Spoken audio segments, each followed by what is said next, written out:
जय श्री राधे। नई बात इंदु के साथ चैनल में आप सभी का स्वागत है। आज मैं आपको तीसरा अध्याय लेकर आई हूँ कार्तिक महात्म का। तो आइए शुरू करते हैं। बोलो वृंदावन बिहारी लाल की जय। कार्तिक महात्म पुराण की जय।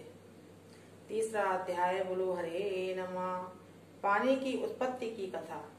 सत्यभामा बोली, आप सभी काल में व्यापक और सभी काल आपके आगे समान है, फिर यह कार्तिक मास ही सब मासों में श्रेष्ठ क्यों है?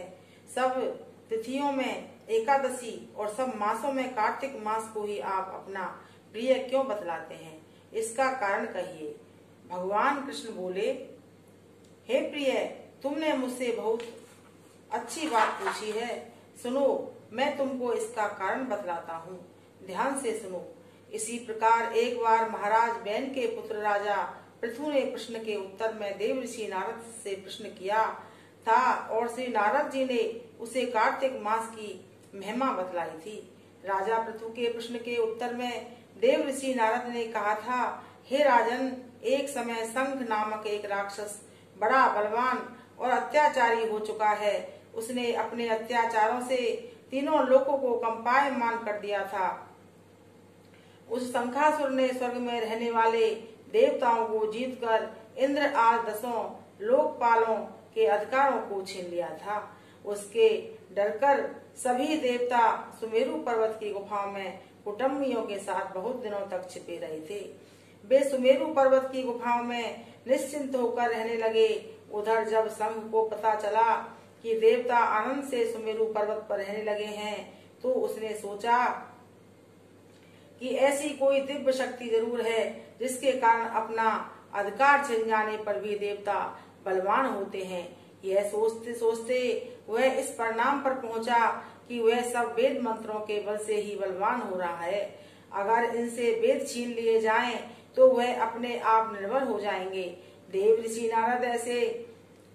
ऋषि नारद बोले, ऐसा सोचकर असुर संघ ने भगवान विष्णु को सोते हुए देखकर सत्य लोक में वेद चुराने के लिए पहुंचा। उसको आता देखकर भगवान विष्णु ने उसकी नीयत जानकर उसके डर के मारे बीज मंत्रों के साथ समुद्र के जल में छिप गए। संघ भी वेद मंत्रों तथा बीज मंत्रों को ढूंढता हुआ समुद्र में प्रविष्ट हो गया, लेकिन न तो उसको वेद मंत्र ही मिले और न बीज मंत्र ही। जब शंख समुद्र से निराश होकर वापस लौटा तो उस समय श्री ब्रह्मा जी पूजा की सामग्री लेकर सब देवताओं के साथ भगवान विष्णु की शरण में पहुंचे और भगवान को गहरी नींद से जगाने के लिए गाने बजाने लगे और धूप गंध आदि से बार बार उनका पूजन करने लगे। धूप दीप नैवेद्य आदि अर्पण करने पर भगवान की निद्रा भंग हो गई और वह देवताओं सहित श्री ब्रह्मा जी को अपनी पूजा करते देखकर बहुत प्रसन्न हुए। उनसे कहने लगे, मैं आप लोगों के इस कीर्तन और मंगलाचरण से अत्यंत प्रसन्न हूँ। अब आप अपना अभिष्ट वर मांगे, मैं अवश्य प्रदान करूँगा। जो मनुष्य आश्विन शुक्ल की एकादशी से देवोत्थानी एकादशी तक ब्रह्म मुहूर्त में उठकर मेरी अर्चना करेंगे, वह तुम्हारी तरह मेरे प्रसन्न होने का कारण सुख को प्राप्त करोगे। यह जो पाद्य आर्द्य आचमन और जल आदि सामग्री आप लोग मेरे लिए लाए हैं, वह अत्यंत गुणों वाली होकर आपका कल्याण करेगी। शंख जो वेद चुरा कर ले गया है, सब के सब समुद्र में ही है। मैं उस शंखासुर को मार कर ले आता हूँ। आज से मंत्र बीज और वेदों के साथ चारों वेद प्रतिवर्ष कार्तिक मास में जल में विश्राम किया करेंगे।